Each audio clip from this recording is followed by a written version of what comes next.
Boa tarde, amigas e amigos de Pernambuco, de outros estados da Federação, sobretudo do Nordeste. É com muita alegria que eu venho a Pernambuco participar pela primeira vez do Sinesp. E essa alegria se amplia, ela aumenta em função do tema do encontro e do tema que nos foi proposto para a reflexão dessa tarde. E para percorrermos essa jornada de reflexão em torno do papel do Espiritismo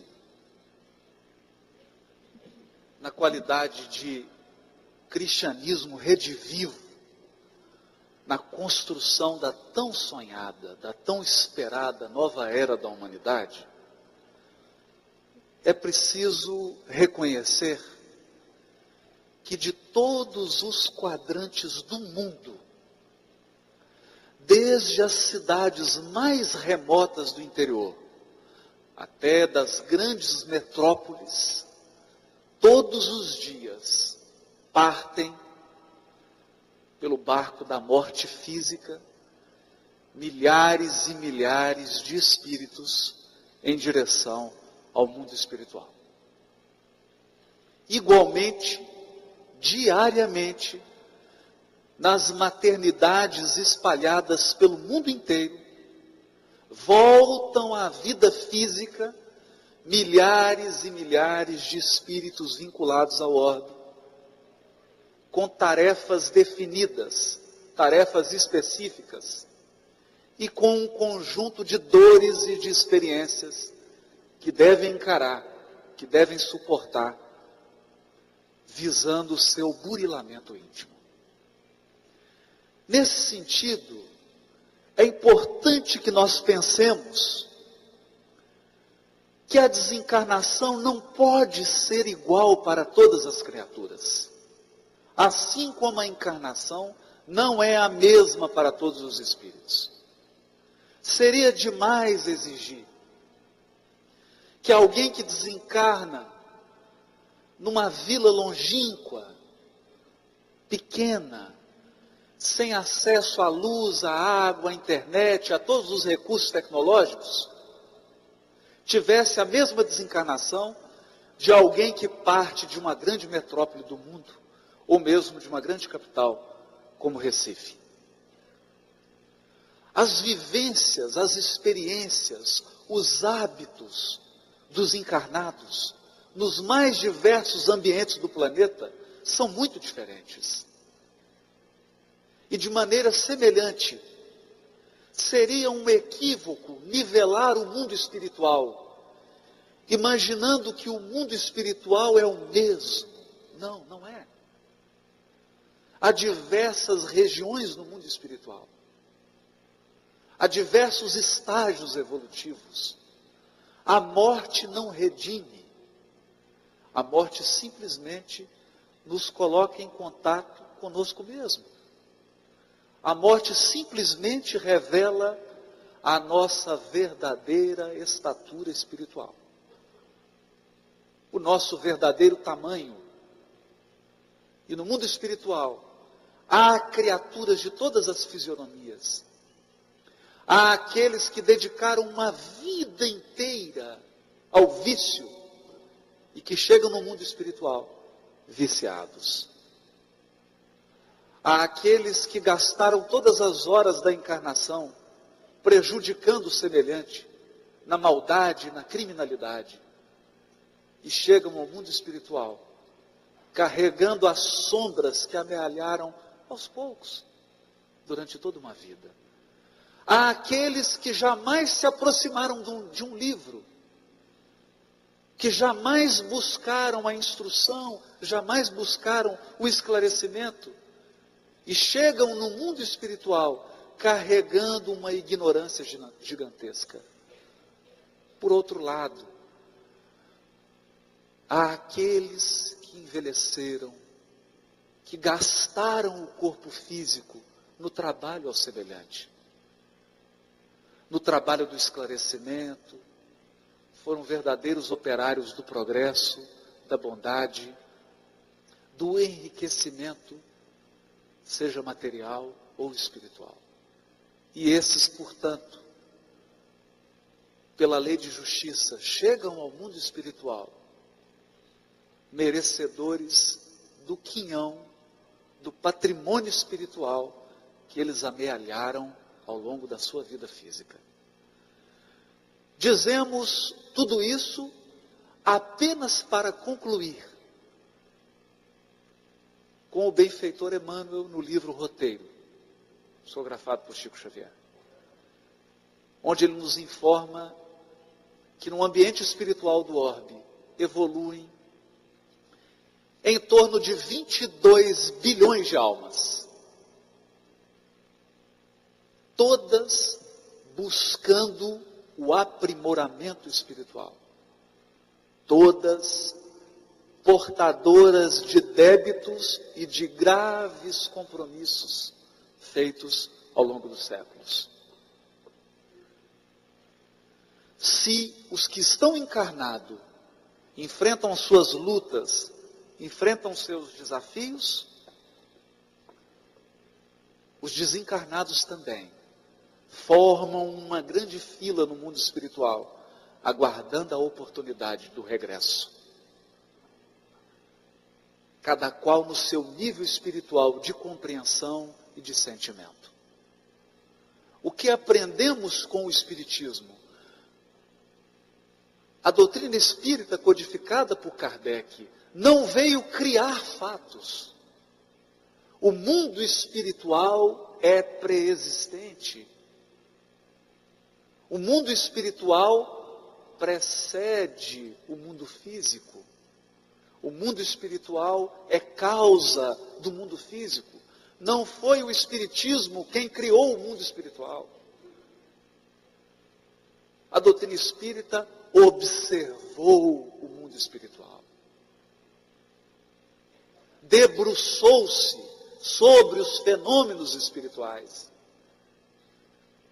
E o ilustre codificador deduziu as leis que regem o mundo espiritual e suas relações com o mundo corpóreo.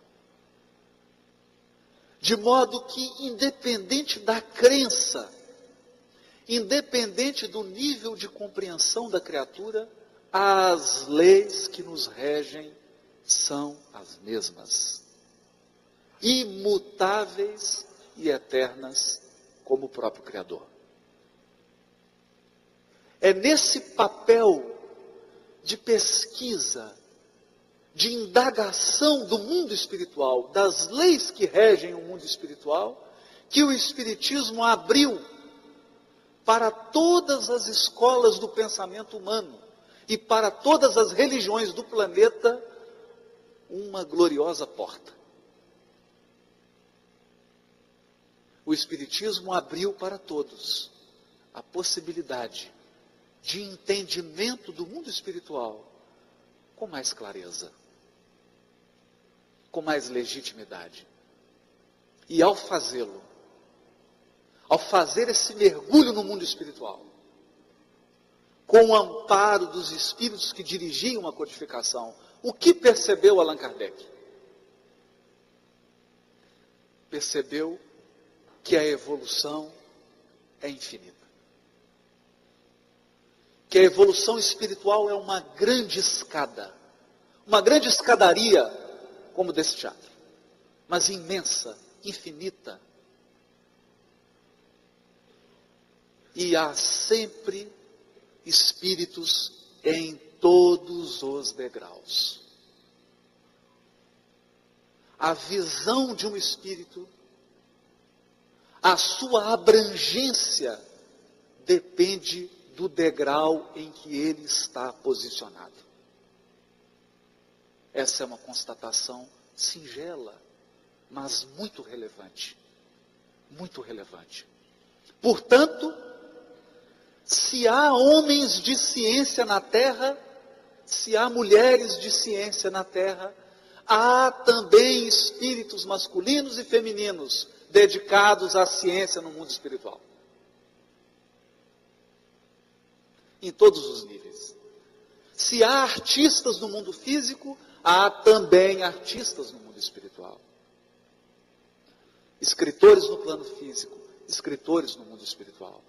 Filósofos encarnados e filósofos desencarnados. Cada qual no seu nível evolutivo, cada um equacionando a vida, dependendo do degrau onde está situado.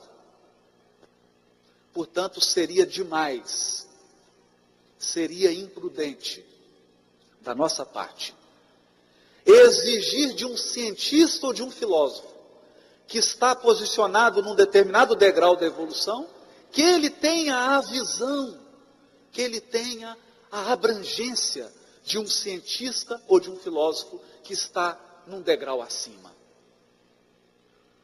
Porque quem mais sobe, mais enxerga. Quem subiu mais na evolução, tem maiores credenciais para observar a natureza e as leis que regem a criação divina. E a jornada evolutiva é sempre um caminho ascensional. É sempre um caminho ascensional. É o que aprendemos no capítulo 1 de O Livro dos Espíritos. Absoluto, somente o Criador. Somente o Criador.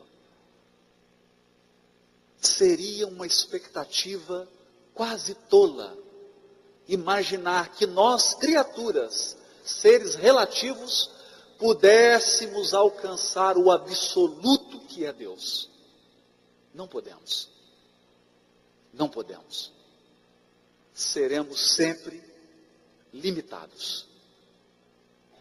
Estaremos sempre ascendendo, sempre nos aproximando do centro da criação divina, que é a luz imperecível, que é o nosso Pai.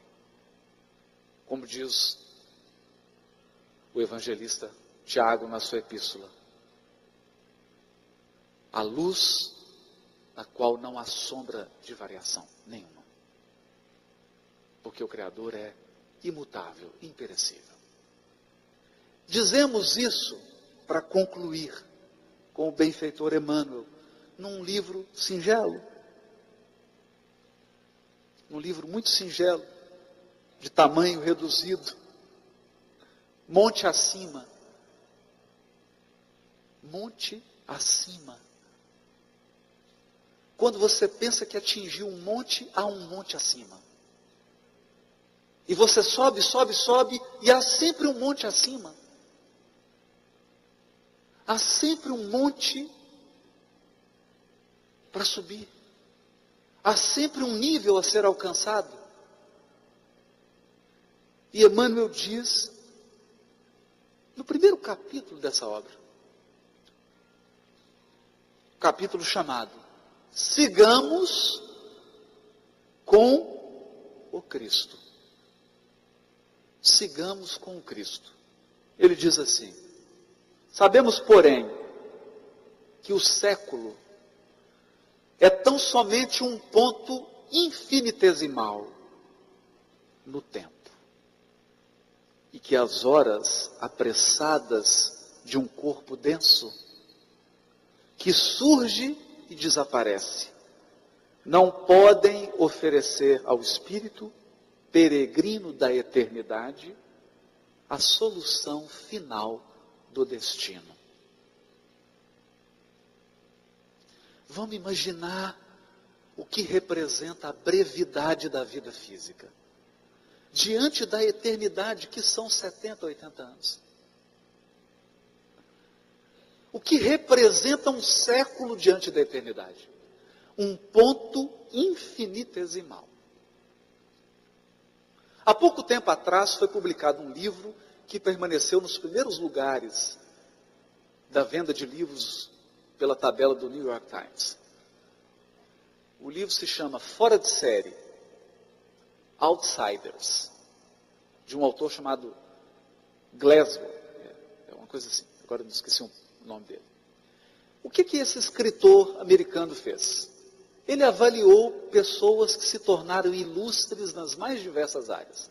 Na arte, na ciência, na filosofia, na política, na economia, na indústria, no comércio, etc, etc. Filósofos, escritores, artistas, empresários. E ele chegou a uma conclusão, observando que você não se torna bom em nenhuma área se não se dedicar no mínimo 10.000 horas. 10.000 horas. Vamos pensar aqui, o ano tem 365 dias. Vamos contar os finais de semana, os momentos de descanso. Digamos que você se dedique a uma determinada atividade 300 dias por ano. Se você se dedicar 4 horas, você levará 8 anos para se tornar bom.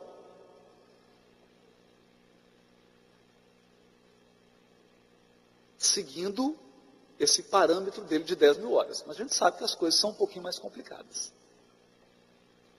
O que eu estou tentando dizer? Uma vida física é insuficiente para você ser bom em uma coisa, que dirá em 1.000. Porque o dia tem 24 horas. Em quantas áreas você poderá se tornar um expert? Em quantas áreas? A limitação de uma vida. Em uma vida, o Espírito dá um passo. É por essa razão que dirá Emmanuel no livro Consolador: o gênio é a súmula dos séculos. O gênio é a síntese de dezenas e dezenas de encarnações dedicadas a uma área.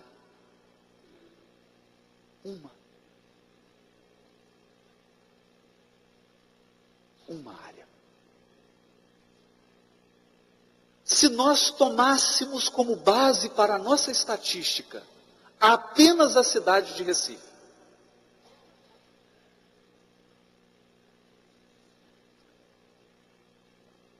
apenas a cidade de Recife, nós faríamos um catálogo de espíritos que têm 10, 15 reencarnações dedicadas à música. Outros que têm 15, 20 reencarnações dedicadas à literatura. E mesmo dentro da literatura, aqueles que se dedicaram mais à poesia, outros que se dedicaram mais à prosa, etc, etc. Aqueles que se dedicaram à ciência, ao estudo, mesmo aí, nós podemos dividir. Aqueles que se especializaram na matemática, outros na biologia, nos diversos assuntos. E nós somos obrigados a perguntar: há por acaso algum encarnado que domine todas as áreas do conhecimento humano? Há algum encarnado que tenha 20, 30 encarnações em todas as áreas do saber humano? Então, qual de nós pode imaginar legitimamente que poderá encarar uma situação olhando-a de todos os ângulos possíveis? Qual de nós? A nossa visão é sempre a visão de um ponto. Não é à toa que ela se chama ponto de vista. Porque nós sempre examinamos as situações e as coisas e as pessoas de acordo com a bagagem evolutiva que nós já conquistamos.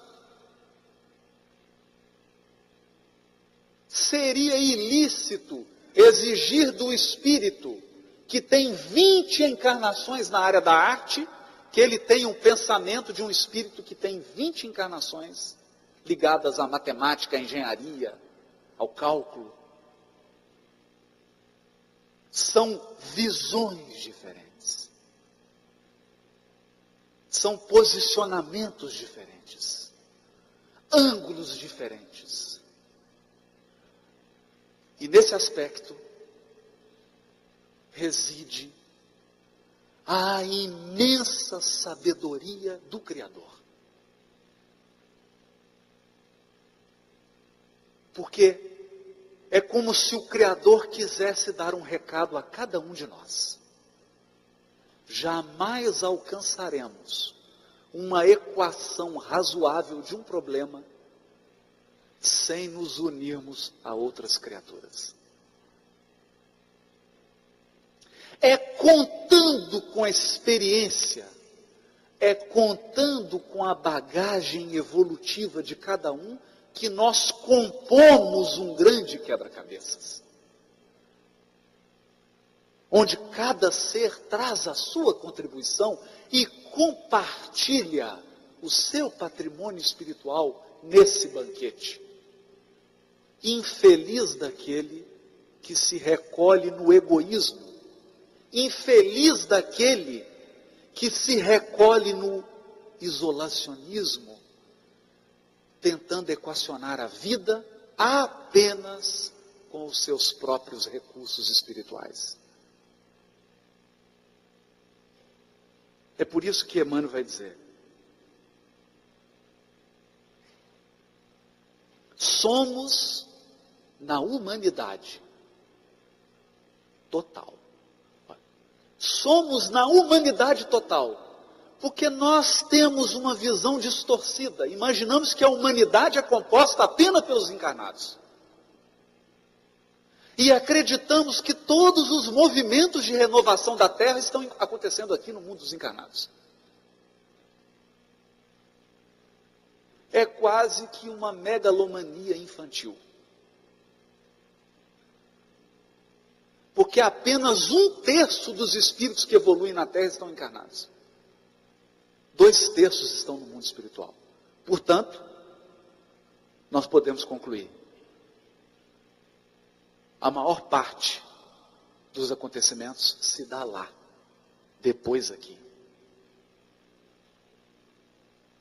Por isso diz Emmanuel, somos na humanidade total, encarnados e desencarnados, milhões e milhões de seres, viajando do instinto para a inteligência, da inteligência para a razão, e da razão para a angelitude. Temos seres evoluindo na Terra que estão mais próximos dos animais irracionais do que dos seres humanos. Eles estão ainda na viagem que vai do instinto para a inteligência. Não alcançaram ainda a inteligência plena. Eles são mais instintivos do que seres inteligentes. Temos um degrau superior. Aqueles que caminham da inteligência para a razão. Da inteligência para a razão. E evidentemente, aqui Emmanuel está utilizando a palavra razão naquele sentido mais puro. A razão como o ápice da inteligência. Aquele coroamento, o que nós poderíamos chamar de sabedoria. E, num outro degrau, superior ainda, àqueles que já estão a caminho da angelitude. Ora, olhando para mim, eu sei que ainda não atingi a humanidade plena. Ainda não sou um ser humano pleno, integral. Estou buscando. Mas há seres que já ultrapassaram a condição humana e rumam em direção à angelitude. Portanto,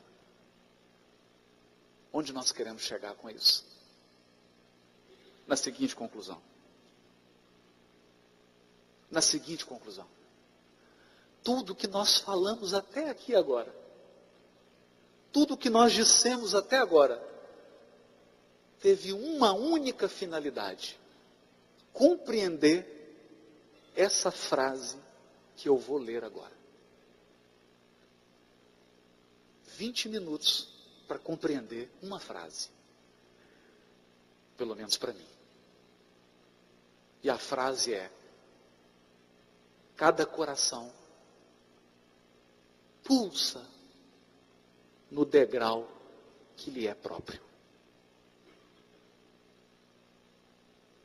Cada coração pulsa, vibra. Cada coração ama, se sente bem, se sente seguro, se sente feliz no degrau que lhe é próprio. E como a evolução não se processa de maneira atabalhoada, como a evolução é um processo gradativo, não seria legítimo querer que um coração que pulsa num degrau sinta felicidade em outro degrau que não lhe pertence. Para subir um degrau é preciso antes amá-lo. Nós só subimos um degrau quando passamos a amar esse degrau. E por isso Jesus diz no Evangelho: onde estiver o vosso coração, aí estará o vosso tesouro. Onde estiver o vosso tesouro, aí estará o vosso coração. Nós estaremos sempre onde está o tesouro eleito pelo nosso coração. E não tenhamos ilusão. Se a abelha adora mel, o abutre adora cadáver. Há alimento espiritual para todos os níveis. Tem criaturas que não se sentem felizes, a não ser com o pessimismo. O alimento delas é o pessimismo. Há outras criaturas que se alimentam da fofoca. Se ele não estiver falando mal de alguém, o coração não vibra. É como se ele não estivesse vivo. É como se faltasse algo.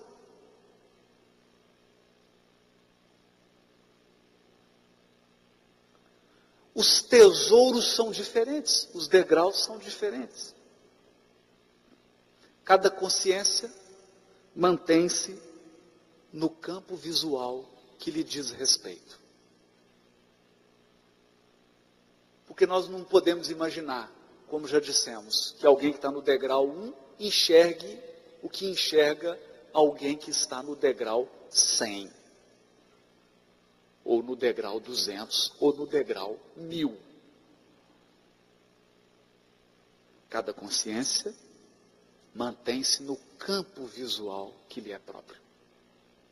Eis porque não podemos perder na atualidade o cristianismo restaurado.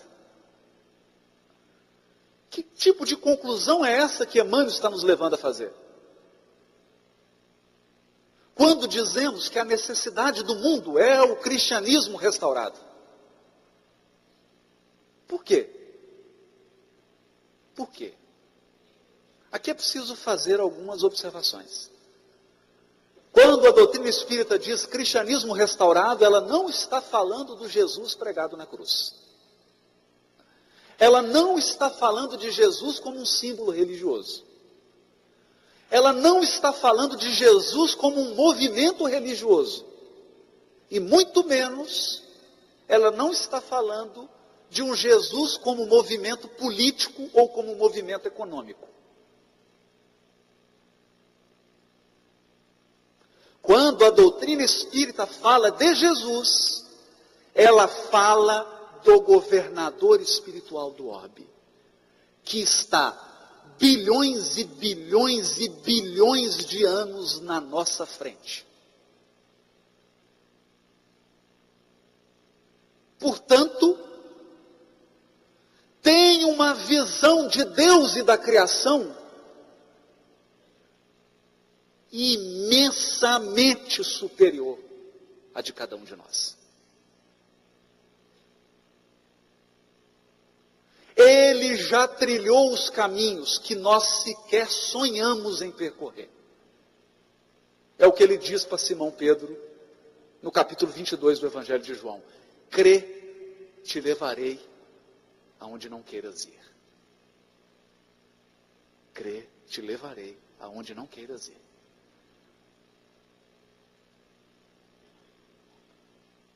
Um espírito que já avançou tanto, um espírito que está tão à frente,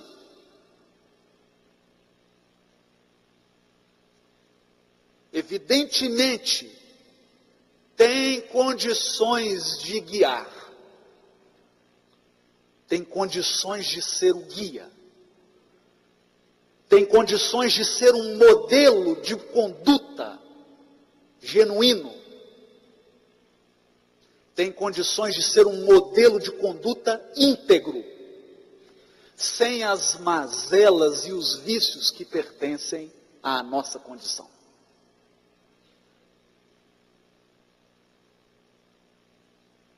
É desse Jesus que o Espiritismo grita para o mundo, e que o mundo há de ouvir. É esse Jesus. Aquele Jesus que desceu da cruz e caminha ao nosso lado. Orientando, educando, corrigindo, amparando, consolando, esclarecendo, puxando a orelha, conduzindo,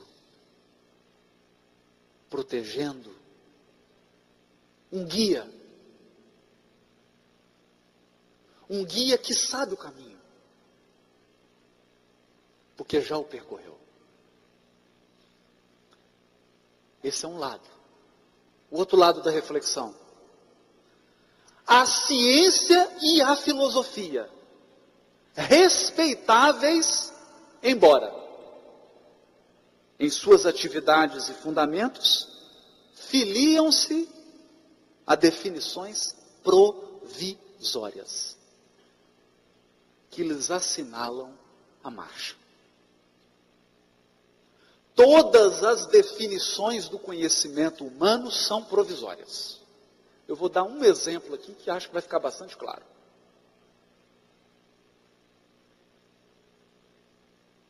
Porque nós não estamos denegrindo a ciência e a filosofia ao dizer isso. Não é esse o propósito de Emmanuel. Pelo contrário. Pelo contrário, nós sabemos que a doutrina espírita se apresenta em um aspecto tríplice. E sabemos que duas vertentes desse aspecto é a ciência e a filosofia. Mas vamos imaginar algo. Mais de 500 anos antes de Cristo, um homem fundou uma escola filosófica e provocou uma transformação profunda, sendo, portanto, um dos fundadores da filosofia. Eu estou me referindo a Pitágoras e à escola dos pitagóricos.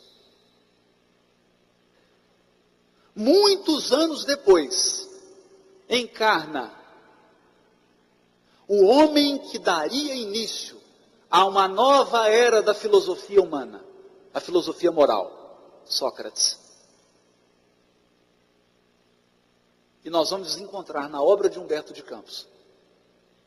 Humberto de Campos entrevistando Sócrates. Onde? Em uma escola de filosofia no mundo espiritual, chamada Escola de Pitágoras.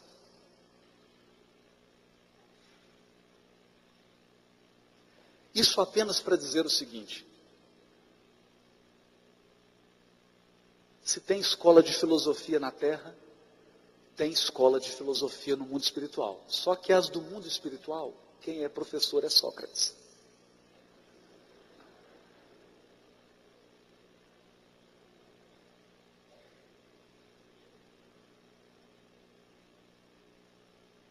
É Sócrates. Portanto, nós encarnados, precisamos nos inspirar no bom senso e na lucidez de Allan Kardec, para que o nosso amor não se transforme em paixão cega. O nosso amor pela filosofia não pode se transformar numa paixão cega, imaginando que a filosofia humana já solucionou todas as equações do destino. O nosso amor pela ciência não pode nos tornar infantis, imaginando que a ciência humana já decifrou todos os mistérios da natureza e da criação divina. Porque a ciência e a filosofia que nós temos hoje no mundo é a ciência e a filosofia compatível com o nosso degrau evolutivo.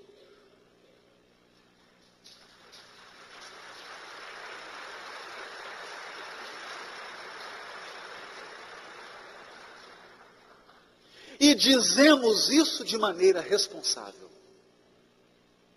Porque sabemos que a bondade do governador espiritual do orbe,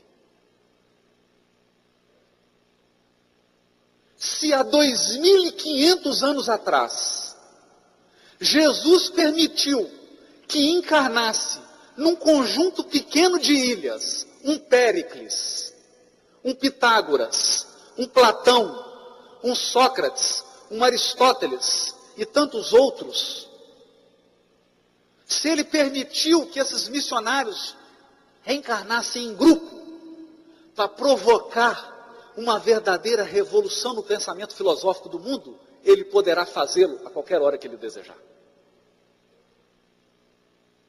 E o mundo poderá receber, como sempre tem recebido, pleiades de espíritos missionários, encarregados de aperfeiçoar a ciência e a filosofia do mundo.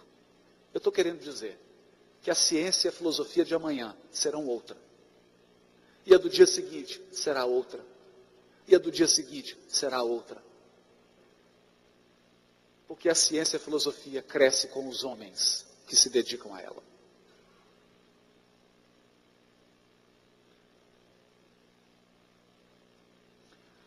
Coloca problemas que são provisórios e propõe soluções que são provisórias. Provisórias no sentido, não de que elas sejam falsas ou mentirosas, não é isso. No sentido de que elas não explicam todo o problema. Então aqui é como montar um quebra-cabeça, não de 1.000 peças, mas de 1 bilhão de peças. Você reúne 10.000, mas o quebra-cabeça não está montado ainda. E à medida que se estuda, à medida que a gente se dedica ao estudo, nós chegamos à conclusão mais precisa, que foi aquela feita por Sócrates. Quem mais estuda é quem mais está consciente do tamanho da sua ignorância.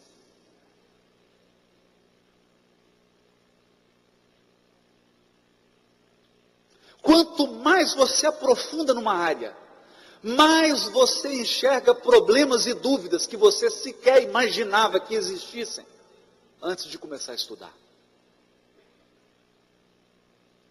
Quem não conhece nada de uma área, não tem dúvida.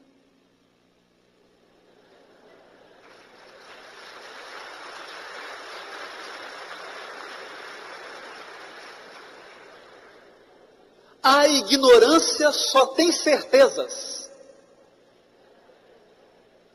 Quem duvida são os sábios. Porque à medida que eles avançam, o universo ganha uma dimensão maior.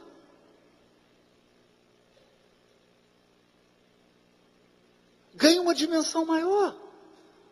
Eu vou citar um exemplo para a gente amarrar nessa segunda etapa agora do nosso estudo. Há poucos anos atrás, eu estou falando de algo de 20, 25 anos atrás, um homem que assumia a cadeira de Isaac Newton na Academia Real de Ciência Britânica, Stephen Hawking,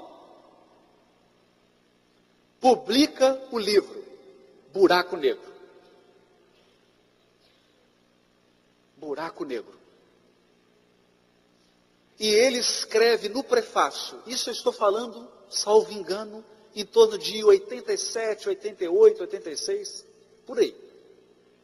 Ele escreve no prefácio: esse é um livro que tenta compreender a mente de Deus.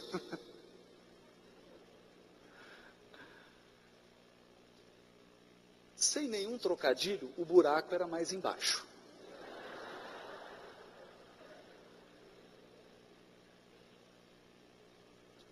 Porque passados 25 anos,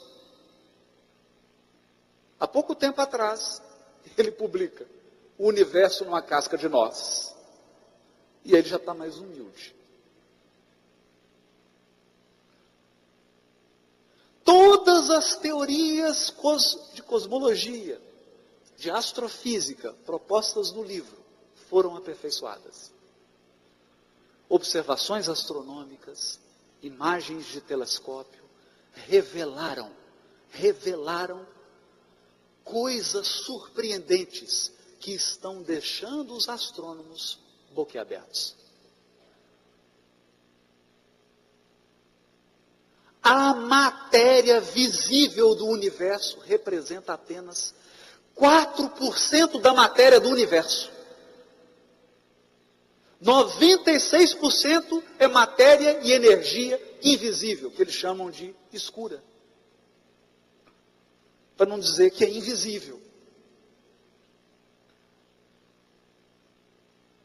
E não se trata de especulação filosófica.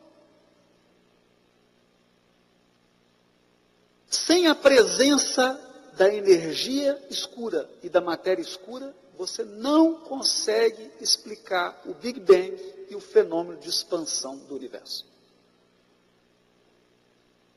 Portanto, e daqui 25 anos? E no semestre daqui 25 anos, o que nós estaremos falando? Nós teremos avançado 1, 2, 3, 4 passos a mais, Deus queira.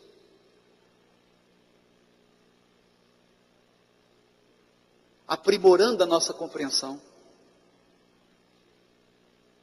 Por isso diz Emmanuel, apenas indagando e examinando, jamais chegaríamos a surpreender a vida e a sublimá-la. Ninguém sublima a vida apenas indagando e examinando.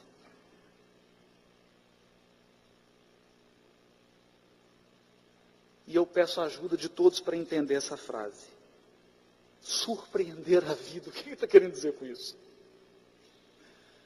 Surpreender a vida, ele vai dizer, em razão disso, antes de tudo, atendamos à química do sentimento, em favor da regeneração de nós mesmos. Química do sentimento. Nosso problema essencial, ainda e sempre, é o da unidade. Unidade a benefício do todo. Deus é um, suas leis são únicas, no entanto, Ele permite uma infinita diversidade.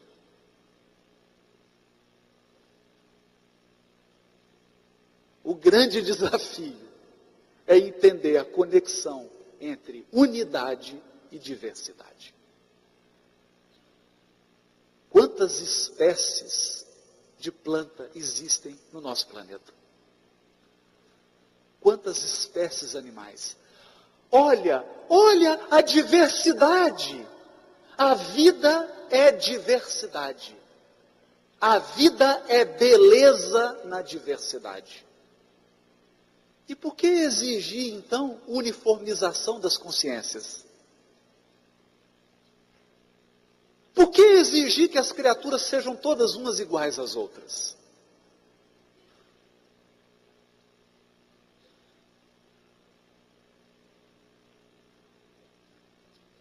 Isso revela que no campo do sentimento, nós não avançamos o suficiente. A humanidade terrena muito progrediu na ciência e na filosofia. Mas não fez o mesmo progresso em matéria do sentimento. E é por isso que o Evangelho, à frente da civilização, é o sol que nos clareia o caminho. Quando nós falamos de Evangelho à luz da doutrina espírita, nós não estamos falando de um inário. Nós não estamos falando de um livro de oração. Nós não estamos falando de um compêndio de dogmas teológicos. Nós não estamos falando de um manual de rito litúrgico, conquanto todas essas coisas sejam respeitáveis e tenham a sua função educativa. Quando os Espíritos falam no Evangelho, eles se referem a um código moral. Há um conjunto de leis morais que vigora no infinito da criação divina. A lei do perdão é lei do perdão em Sírius, em Capela, na Via Láctea, em qualquer galáxia, em qualquer departamento do universo infinito, é a mesma lei do perdão. E por que eu estou citando a lei do perdão? Porque esse talvez seja o maior entrave dos encarnados.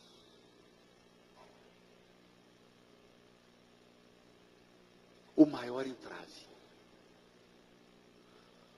O nosso maior desafio na encarnação ainda é o perdão.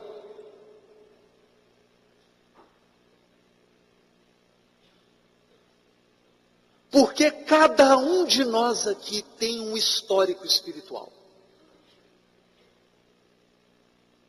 Eu poderia citar algumas coisas. Quantos aqui já mataram alguém? Ou já foram assassinados por alguém? Quantos de nós aqui já lesou afetivamente um outro coração? Quantos de nós aqui já foi lesado afetivamente por alguém? Quantos de nós aqui já lesamos patrimonialmente alguém? Quantos aqui já fomos lesados por alguém? Eu tenho uma notícia. A maioria das pessoas que você lesou ou que te lesaram estão com você.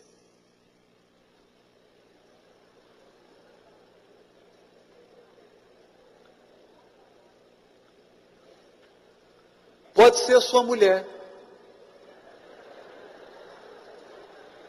Pode ser o seu marido. Pode ser a sua sogra. pode ser o seu genro, sua nora, seu sogro, pode ser o seu chefe, a sua chefe, pode ser um subordinado seu. O certo é que a lei nos coloca lado a lado. E o maior desafio da encarnação é o perdão. Em razão da falta de perdão, há tanta infelicidade no casamento. Em razão da falta de perdão, há tanto conflito entre pais e filhos. Em razão da falta de perdão, ou em razão de compromissos de vidas passadas, nós assistimos a tantos problemas de herança, quando os pais morrem e os irmãos se tornam inimigos por causa de patrimônio.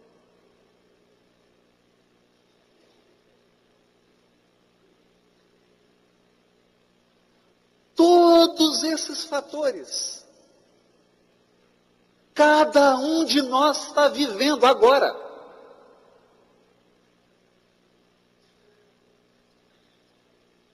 E eu resolvi fazer uma pesquisa no Hospital Psiquiátrico Espírita André Luiz, em Belo Horizonte.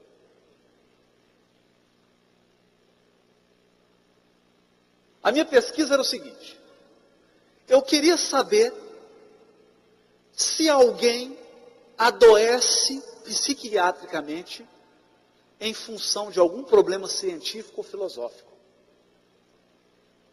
Então, por exemplo, eu queria entrar no hospital e saber, eu não consegui resolver uma equação de segundo grau. Aí a pessoa tem um surto, fica doente, começa a tomar um antidepressivo. Ou alguém que fala assim, eu li Aristóteles e não entendi. Aí eu tive um surto, agora estou tomando um remédio. Mas não encontrei.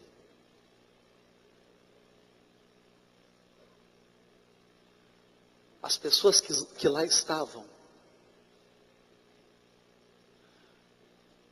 as pessoas que ingerem antidepressivo, e o Brasil é um dos campeões na venda de antidepressivo, as pessoas que tomam remédio psiquiátrico, as pessoas que estão amarguradas, tristes, sem esperança, as pessoas que estão pensando em se suicidar, estão vivendo um problema afetivo. Eu não estou falando um problema amoroso, um problema afetivo. Pode ser em razão de uma relação com seu pai, com a sua mãe, com seus filhos, com seu marido, com a sua esposa. Mas é um problema afetivo.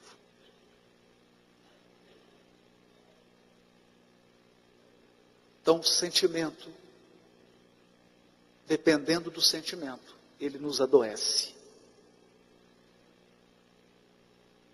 Nos adoece.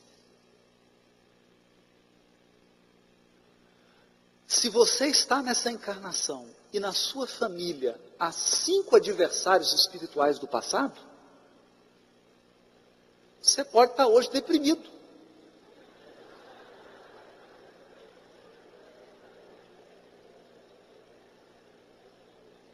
Triste.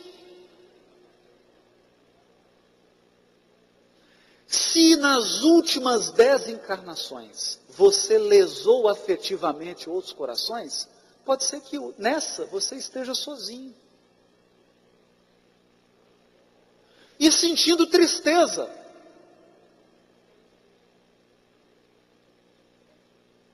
E quando nós nos debruçamos sobre esse problema humano, que não é dos outros, é nosso, é meu, é seu. Eu tenho tantos. Temos nosso amigo Simão, tem os dele. E todos nós aqui, que estamos no mesmo barco, que estamos vivendo mais ou menos os mesmos problemas. Por quê? Porque Porque nós somos egressos de dezenas e dezenas de encarnações em que nós agimos de maneira imprudente. Para nós,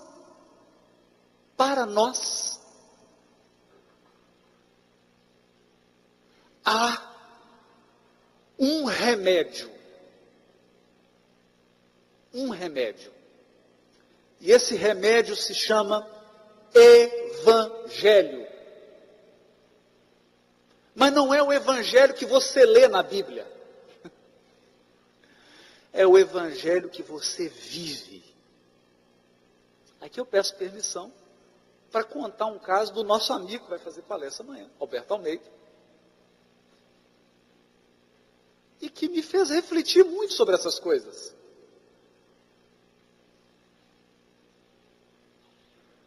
Todos sabem que o Alberto Almeida é um psicoterapeuta. E que em alguns casos, quando é muito grave, quando isso é aconselhável, né? Ele não usa isso indiscriminadamente. Quando é necessário, quando é muito grave, ele utiliza o complemento prudente da terapia de vida passada. Porque isso não deve ser usado como brincadeira, evidentemente. E chegou um companheiro, um amigo dele, e vinha de um tratamento e acabara de retirar um câncer de pele no ombro. E ele, fazendo um tratamento com o companheiro, ele falou assim: olha, Alberto, eu queria só uma regressão didática. Ele, sim, didática.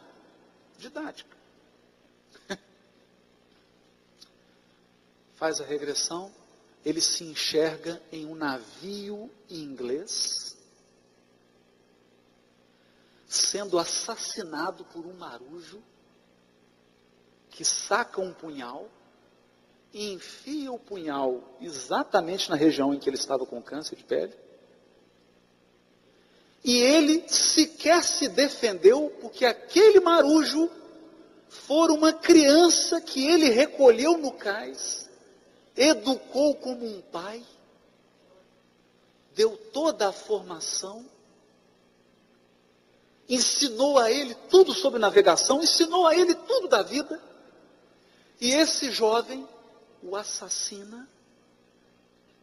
Quando ele desencarna, ele vê o seu corpo no chão e vê que aquele marujo estava coordenando um motim para dominar e para se tornar o capitão daquele barco. E ele pega o corpo e ele vê o próprio filho de criação jogando o corpo dele no mar. E depois ele enxerga ainda, ele no mundo espiritual, e os benfeitores dizendo para ele: você precisa perdoá-lo. Ele fala: mas como? Como? Você precisa perdoá-lo, porque ele na verdade é seu filho verdadeiro. Você teve um caso com uma prostituta do cais, ela te procurou, falou que estava grávida de você, mas por ela ser uma prostituta, você não quis assumir o filho. Ela, portanto, criou esse menino, dizendo a ele que você era o pai, e insuflando nele um misto de admiração e de ódio. Admiração pelo competente capitão que você era, e ódio por você não ter recebido ele como filho. E ele então se infiltrou e acabou cometendo essa tragédia. O amigo de Alberto Almeida acorda da regressão em pranto convulsivo, e no final do pranto, ele toca nos ombros do Alberto Almeida e diz assim: eu já entendi, eu preciso perdoar meu filho. Ele está lá em casa hoje.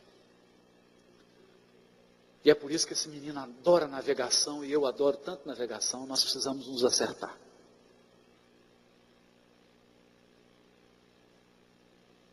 Mas esse problema, só o Evangelho.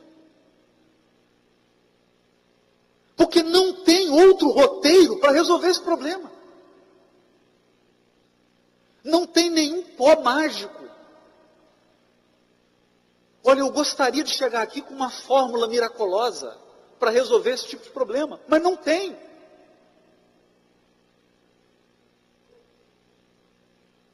A solução desse problema é o código moral exemplificado por Jesus. Por essa razão, caminhando para o final da nossa exposição, nós encontramos numa mensagem psicografada por Francisco Cândido Xavier, no dia 20/4/1963. 63. Essa mensagem se chama Unificação. É uma mensagem de Bezerra de Menezes. Eu vou pedir, são 5 minutinhos, a paciência do seu coração, para ler algumas frases selecionadas dessa mensagem. Porque é com essas frases que eu queria encerrar a nossa reflexão sobre o papel do Evangelho na construção do novo mundo. Porque não haverá novo mundo sem um novo ser humano. Sem um ser humano renovado, não haverá nova era. Por falta de alicerce. E o Dr. Bezerra diz assim: a doutrina espírita possui os seus aspectos essenciais em configuração tríplice. Que ninguém seja cerceado em seus anseios de construção e produção. Olha, que ninguém seja cerceado. Nós não temos que cercear ninguém. Quem se afeiçoe à ciência, que a cultive em sua dignidade. Quem se devote à filosofia, que lhe engrandeça os postulados. E quem se consagre à religião, que lhe divinize as aspirações. Mas que a base kardeciana permaneça em tudo e em todos, para que não venhamos a perder o equilíbrio sobre os alicerces em que se nos levanta a organização. A doutrina é sólida, mas o espírita pode perder o equilíbrio.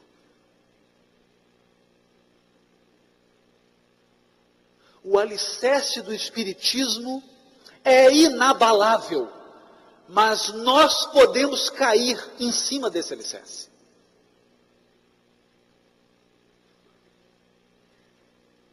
Nós podemos tombar por excesso,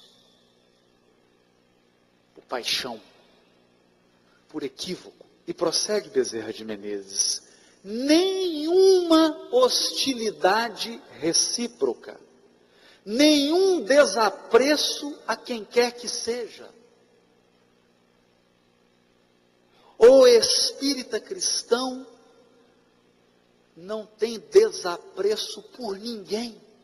Não ataca ninguém, não agride ninguém, respeita todas as criaturas no seu patamar evolutivo. Acontece, porém, que temos necessidade de preservar os fundamentos espíritas, honrá-los e sublimá-los. Senão acabaremos estranhos uns aos outros. Ou então, cadaverizados em arregimentações que nos mutilarão os melhores anseios, convertendo-nos um movimento de libertação numa seita estanque.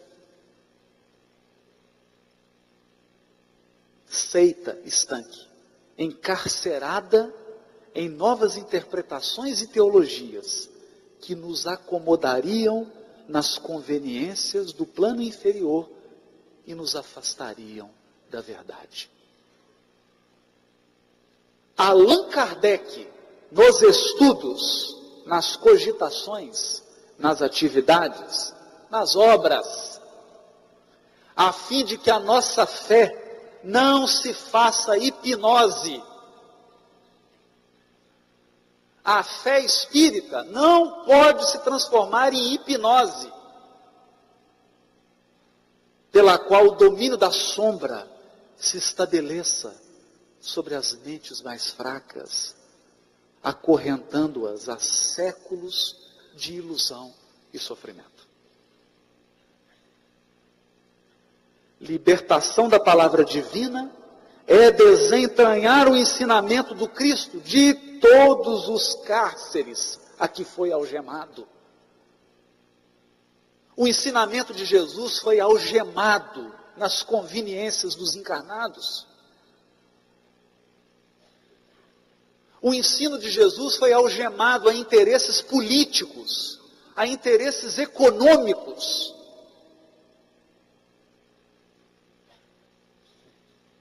O Evangelho de Jesus foi diminuído para atender a paixões de encarnados e desencarnados, ainda inferiorizados.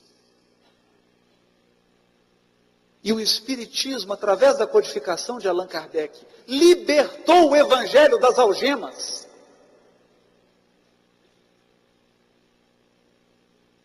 Libertou. Seja Allan Kardec não apenas crido ou sentido, apregoado ou manifestado, a nossa bandeira, mas suficientemente vivido, sofrido, chorado e realizado em nossas próprias vidas. Porque a maior divulgação do Espiritismo, a maior divulgação do cristianismo que nós podemos fazer é a divulgação da nossa própria vida. É sofrer com resignação. É experimentar as expiações com fé. É enfrentar as lutas e as dificuldades com esperança. É caminhar com humildade, com perseverança, tendo bondade. Essa é a maior propaganda do Espiritismo. Não é no rádio, na internet, na televisão, embora isso tudo seja necessário. E todos nós estamos comprometidos com essa divulgação, é claro. Mas essa é apenas o complemento. A maior divulgação é aquela que a gente faz vivendo, exemplificando. E aí diz Bezerra de Menezes: ensinar, mas fazer. Crer, mas estudar. Aconselhar, mas exemplificar. Reunir, mas alimentar. Alimentar o espírito sedento. Falamos em provações e sofrimentos, mas não dispomos de outros veículos para assegurar a vitória da verdade e do amor sobre a terra. Ainda não há outro veículo. Ninguém edifica sem amor. Ninguém ama sem lágrimas. E a frase comovedora de Bezerra de Menezes: somente aqui, na vida espiritual. Olha só, hein? Isso aqui é Bezerra de Menezes falando. Somente aqui, na vida espiritual, vim aprender que a cruz do Cristo era uma estaca que ele, o mestre, fincava no chão para levantar o mundo novo. A cruz é uma estaca fincada no chão para levantar o mundo novo. E para dizer-nos, em todos os tempos, que nada se faz de útil e bom sem sacrifício, morreu nela. Espezinhado, batido, encerrou-a no solo, revelando-nos que esse é o nosso caminho. O caminho de quem constrói para cima, de quem mira os continentes do alto. De quem mira os continentes do alto. Respeito a todas as criaturas. Apreço a todas as autoridades. Devotamento ao bem comum. E instrução do povo. Instrução do povo. Em todas as direções. Sobre as verdades do Espírito. Imutáveis e eternas.